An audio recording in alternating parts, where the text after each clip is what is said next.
And if people join us, that's great, but we'll go ahead and get started. So if you guys just want to introduce yourselves really quick. I teach 7th grade language arts in Northern California.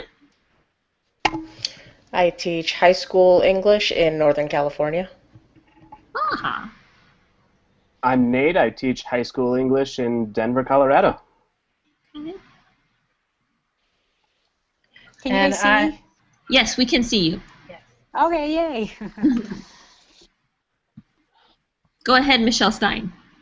I teach 6th grade language arts in Atlanta. I also teach 7th and 8th grade digital studio, which is a graphic design class in middle school. Ooh, cool. Yeah, it is cool. And then Michelle Cobb, I believe. Can you hear us? Yes, I can. I teach in Caro, Michigan, in the thumb of Michigan. I teach high school English, 10th grade, 12th grade, and AP English literature. Well, you grade lots of papers. Yes, I do. So we have about 20 minutes. Just feel free. Anybody kick it off. Turn that off. So what is something that you guys do to shift your classroom to have more students creating questions versus just answering questions? Is there any techniques that you've done to kind of get that process started?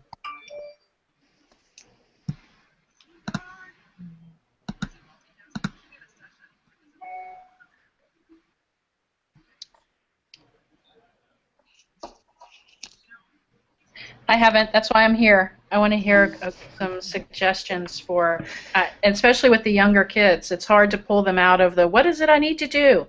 Show me the rubric. And I really want to transition them to, you do the analysis. You tell me what you want to know. With literature. Even with the high school students, it's hard to get them out of that. I made them, for their Genius Hour, I had them come up with questions to do their research, and it was questions I expected my 7-year-old nephew to write.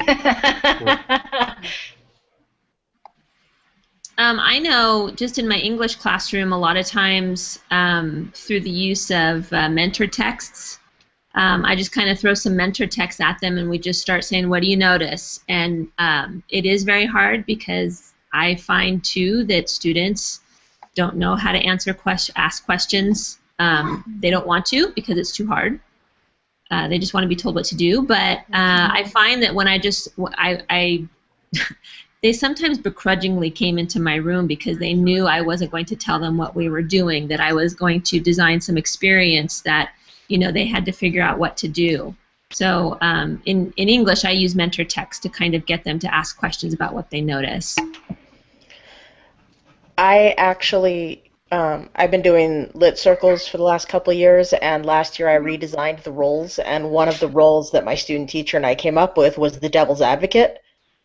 And so we had to teach them how to ask challenging questions, and he found, I'm going to have to check YouTube and see if I can find it, he found this hilarious clip from, I forget what the show is called, I think it's called Louis. It's a sitcom with the comedian Louis C.K. Oh, Louis C.K., yeah.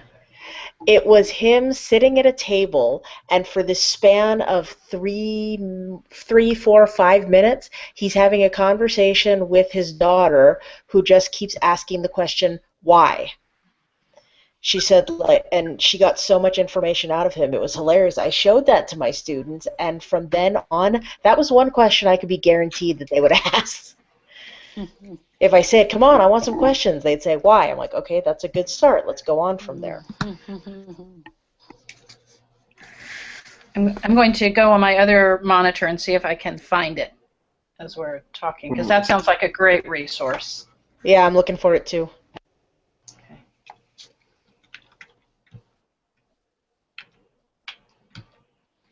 Okay. Does anybody have like maybe a certain website that they go to?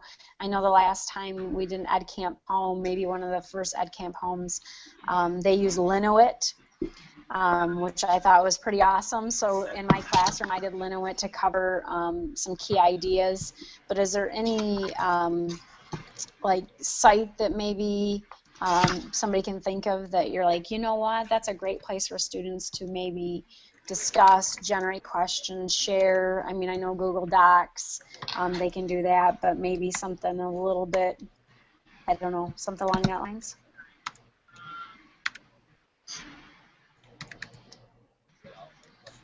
I think it's probably pretty similar to Linowit, but I think it's called Padlet. Used to be something else. It's basically just a corkboard, a digital corkboard that you can just ask questions on. I don't know if that really, opens the door for more student questioning, or just gives them one more tool to just have to kind of navigate to ask questions. But I mean, I think it's a great way to look and see if that's a place to go to kind of increase that student questioning. I am in the process of reading a book right now, A More Beautiful Question by Warren Berger, about how to. Here, I ran and got it really quick. A More Beautiful Question. Did you all see that? A More Beautiful Question. There you go. Warren Berger. I don't know if you saw the author there. Warren Berger. Got there it. You go. And then, I just totally lost my train of thought. But yeah, I'm reading that right now because I really, a lot of people have told me that in an English classroom there's not much to be, curious about, and I say, I can't BS on that one. Yeah, the science and history and math. I said no, there's a lot to be curious about in English. So yeah, I work a lot. I don't give answers in my room. They hate it. I help them build resources that they can use to find their own. And pretty soon they know that if they have a more challenging question, I'll start to help them answer it. When they come up to me with the silly questions, I don't answer it because they can go find those answers. And so I think that's my first step in getting them to understand that there are leveled questions, and there's certain questions that you can go answer for yourself, and then there are other questions where it is sometimes important to get other people involved so that you can, kind of think around it.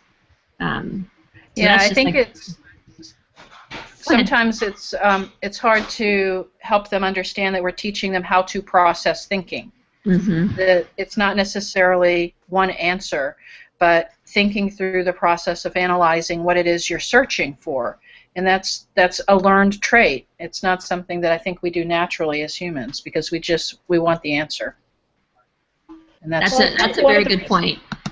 I also think one of the reasons the students hesitate to ask the really challenging questions is they're afraid the teacher is going to turn back on them and say, okay, then you need to answer it, and they're terrified of being wrong. It surprised me how many of my students are closet perfectionists with anxiety disorders. But one thing that I saw that I thought was really cool from the Freyer squares, it was a method of vocab instruction. It was kind of like a word map. I could probably dig up a link, but one of the boxes on there it was like come up with sentences, synonyms, antonyms, something else, and then the fourth box was for non-examples. So I've heard of some teachers, they had a board that was titled non-examples, and whenever a student answered a question wrong, instead of saying that's wrong, they'd say that is an awesome non-example, let's put it up here, how can we turn it into an example? Oh, interesting.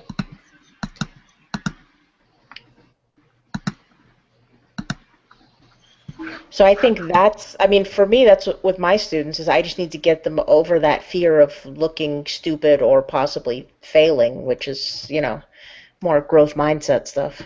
Right, absolutely. And they don't want to be embarrassed. They don't want to learn in front of their peers. That's a big one.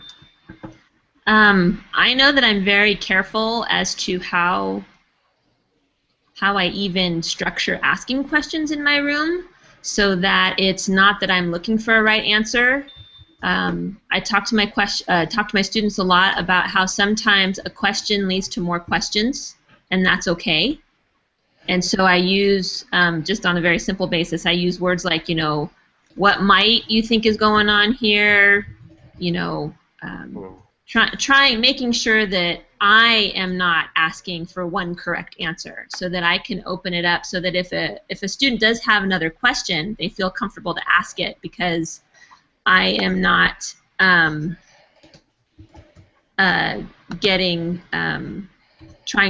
necessarily for the right answer. Right, or I might ask, how would you interpret these actions? And then someone says something like, oh, that's a really interesting perspective. Does anyone have a different perspective? One of the things I'm wondering about is how to get my students to think in a more integrated or broad fashion, so that they're not just answering questions about the text or questions about language arts specifically, but I want their questions to include science, geography, math, so that they see the interconnectedness of everything. One of the things that I've done that kind of addresses that is I look at three level questionings, and the first level is very factual. We call it the F. And then the second one is interpretive. So how does this symbol kind of show up in this text? And you can kind of interpret it that way. But the last one, so the acronym is FIG, is G, and that stands for global. And how does this understanding of your text kind of relate to something more global than just the book, to more than just language arts? So we use those FIG type questions in my class pretty frequently. So is that based off of Costa's levels of questioning? Probably. I don't know. I got it through my student teaching semester. My cooperating teacher gave me the idea. So. Yeah, our AVID program uses the 3 levels, and I kind of borrowed that from them one year. Yep. Yeah, it sounds about right. Could you kind of tie that in? Because as we were kind of chatting, in literature, oftentimes you'll use those envelopes where you tell kids they have to find a certain theme, or they have to follow a certain character or whatever. Maybe taking those envelopes and giving those different higher order questions. It's not Bloom's text, it's web, isn't it? Is that what you said? The web questioning, and saying you have to come up with these type of questions today. Based on that level of questioning? Do you think that would work? I did a game like that once with the students, and they had a little bit, it was definitely very formative. They were having a little difficulty framing it, even with working in groups. So, it is a good practice. Like, I bought these little spinners from Raft or something that had 6 color things, and the students had to, we'd start a point in the story, and they would have to spin the spinner, and it would land on 1, 2, or 3. And then they had a dice that had question words on it. They'd roll the die and had to come up with that level question that started with that question word. I like that. There's also a David Terrio, who is one of the organizers of this EdcampHOME.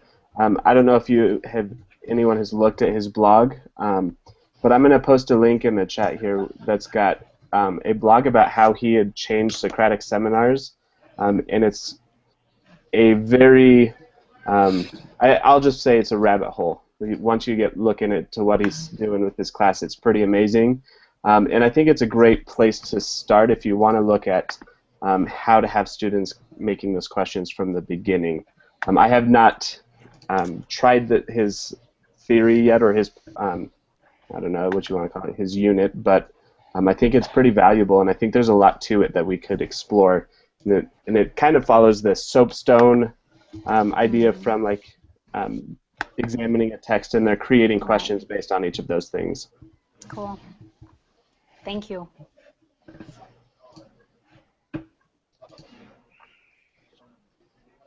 Yeah, so just make sure you're grabbing stuff in the chat. Can everybody see the resources people have been posting? I cannot, because unfortunately I have to use my iPad because my internet on my computer is. Well, I've been copying everything over to that one document that someone made that's all the EdcampHOME notes. Oh, good. Okay. Thank you. Good. We have a few minutes here. If we stay on track with schedule, about 4 or 5 minutes left. Any other thoughts?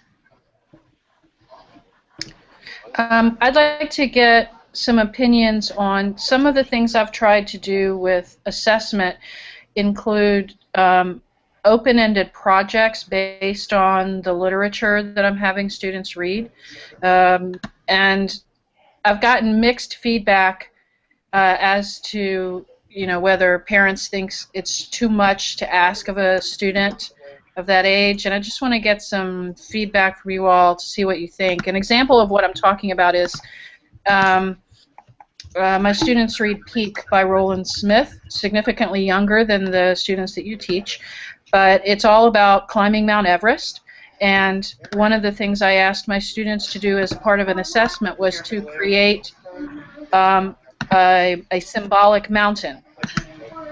And I got a lot of pushback because parents felt like they had to get involved, which they didn't, but they did. So what are you saying? The parent? What age group are you talking about?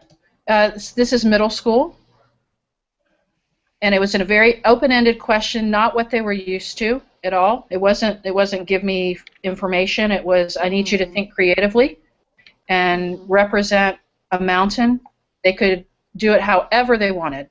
It could have been in words. It could have been a drawing. It could have been a discussion of plot structure. It could have been anything. But the fact that I left it so open-ended because I wanted to see their interpretation caused a lot of distress. And I'm just wondering if that was, my expectation was unrealistic.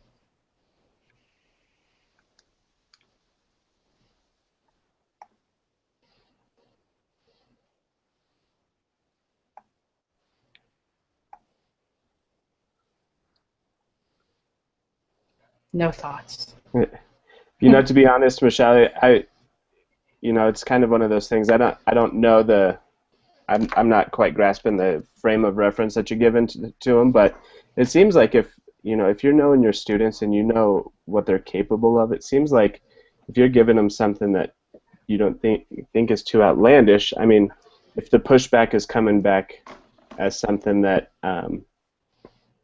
that you're worried about, that you look at it as if I'm doing what's best for the students, that's got to be where the first question you can answer. And if the answer is the yes to that question, it seems to me like you should be in good shape. That's an interesting way to look at it. Thank you. Well, I've been trying to dig up this link that I was just looking at earlier today. Common Sense Media has a rating system, how they rate their materials, and in there they go through these profiles at each age level, what is going on with that age, like at age 15, what's going on cognitively, emotionally, psychologically, physically, but is page taking forever to load. I think probably I've got a lot of thoughts in my head right now, but I think I think where I was coming from is what Nate alluded to, and that's that there were specific students in the class that I wanted to give an opportunity to shine. And it wasn't compared to their peers, it was that they are of the more creative, non-linear thinkers. And I wanted to give them an opportunity to show me what they knew in a different way. And the parents aren't used to that. I think that's where this came from. Yeah, that's a battle. I think innovative educators or educators who really want to push things face a lot from parents who are used to school the way they went through school, and not through something that's a little bit more open to trying new things, open to pushing students to try something that they're not used to, and things like that. So I think that is a battle that we kind of have to learn to fight, and if maybe that's kind of one of those hills you want to die on, or whatever, proverbially speaking. But that's kind of what we face as educators now, is fighting a paradigm shift. I would agree.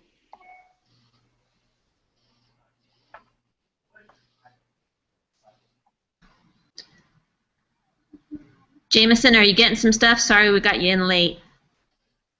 Oh yeah, I'm just Okay. listening. I Okay. was reading through the notes.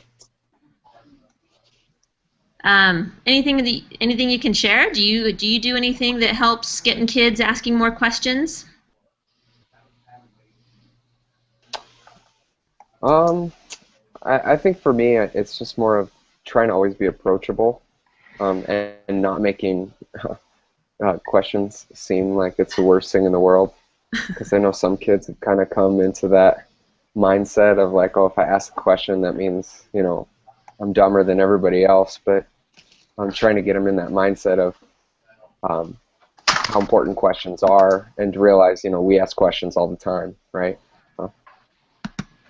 Yeah, that's important. I think I'm really working on culture. At the beginning of this year, I didn't do as good of a job last year, but I'm set this year, man. We're gonna set culture, and I'm hoping that if I can do that, I've been collecting picture books over the summer to use to help me with, how do we get an idea? What do we do with an idea? How do we question? What about failure? And so I'm hoping that maybe that kind of rubs off on them and they feel more comfortable. That's a very good point.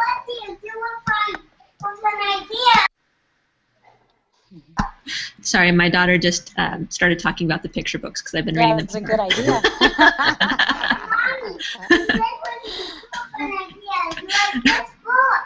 Yes, we like that book. As she Ask her an open-ended question. Hey, she's 3. I'm starting her young, right? How is A More Beautiful Question going, Tricia? Is it a good book? Are you getting good ideas from it? I think so. It's not like it's going to tell me how to walk into a classroom and get my kids to ask questions. It's a book that that is helping me understand the power of questioning and how to develop questions. Because I feel what makes me a better teacher is learning better how to do it, so then I can better teach it. Mm-hmm. So it's not a book necessarily written for educators, but it's a good read so far, and I think just gives you some things to think about in terms of how we actually question and the depth of questioning that you can then help students with. I mean, I was that kid in school that didn't ask questions because I was afraid of feeling stupid. Right. So I try really hard to, and I share that story with kids, that I didn't start asking questions until I was a junior in college, and boy, it opened up my world. I was a learner by then, and so, I teach 7th graders, and I tell them that's my ultimate goal, is I want you to be learners. I don't want you to be A students necessarily, I just want you to want to learn, and you do that by asking questions. Absolutely. Well, another thing, you're saying you didn't ask questions because you didn't want to be stupid or ask the stupid question. Something I did with my students when they couldn't come up with anything decent for Genius Hour was an idea I got from Kevin Brookhauser. He did a thing called the Bad Idea Factory, where the students on purpose, he asked them for the worst ideas possible. He said, okay, give me a bad example, give me the worst example, and then the student, I tried it with my my high school sophomores, and they were falling all over themselves to ask, these to give these horrible suggestions or ask these bad questions, and then we, after I got the board filled, we'd say, okay, how do we turn those into good questions? That's great. Kind of that whole good idea, bad idea segment from Animaniacs. Mm-hmm. Yeah. Yeah, that's a good one. Yeah. It seems like, if I can sum up a lot of what we've talked about, though, is there's no right or wrong way to get them to start asking questions right away, but through modeling and through giving them examples and kind of, doing what teachers do and leading them on the journey to get those questions to be asked. It seems like that's kind of the best thing that I'm walking away from this session with is, you just have to lead them on that journey together and get them asking those questions and, help them out. I agree. I think I think you have to be able to allow yourself to give them time to ask the questions. I know sometimes we feel in a rush to get through content, and sometimes the more important thing to do is allow students the time to grasp how to do something. Yeah, I think you're right. So I just heard them say that we're going to be done with this at 6:40. So we have about 4 minutes. I know I said that probably 10 minutes ago, but we have about 4 more minutes.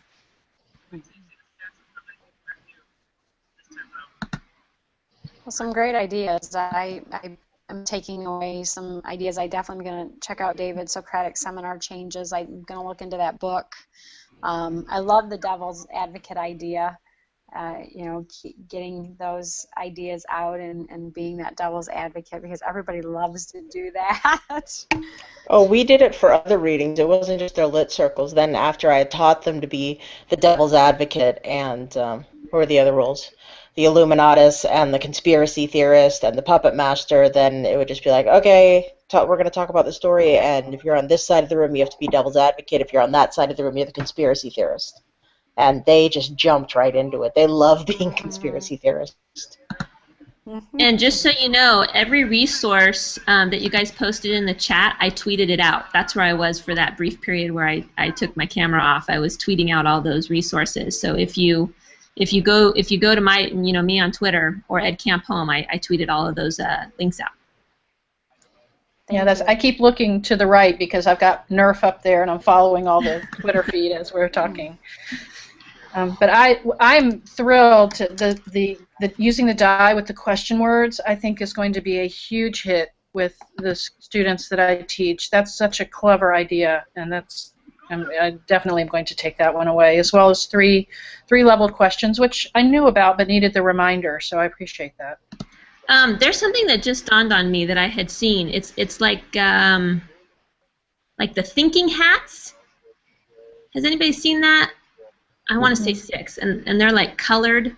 I know I've seen it when I've been looking for stuff for like group discussion. Yeah, I've seen those. I wonder if let me see, Google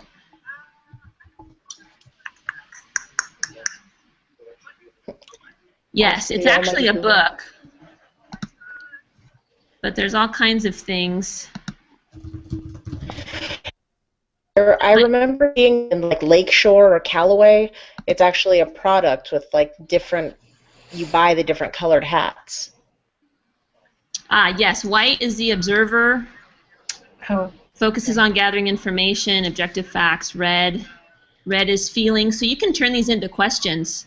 Mm-hmm. Black is the judge, judgmental, critical. Yellow is the logical, positive, optimistic. Green is the creative thinker, possibilities, hypotheses, new ideas. And then blue is the process or the steps. That might be, I know I've read about that before, but that might be something else that you could design questions around those 6 hats, and help kids. Maybe those are the kinds of questions you could ask. Oh, you could develop a game like, the vocabulary things where you put it around the headbands and they have to guess the word. I'm thinking of, there's definitely a way to use that concept to put those two together. Yeah, something. I know kids often struggle with, they don't know what to ask, and a lot of times we categorize things for them, like you could, this kind of question or this kind of question. That way they've got a little bit more of a concrete handle on the abstract art of questioning. I can't believe I just said the word abstract and I'm on summer vacation.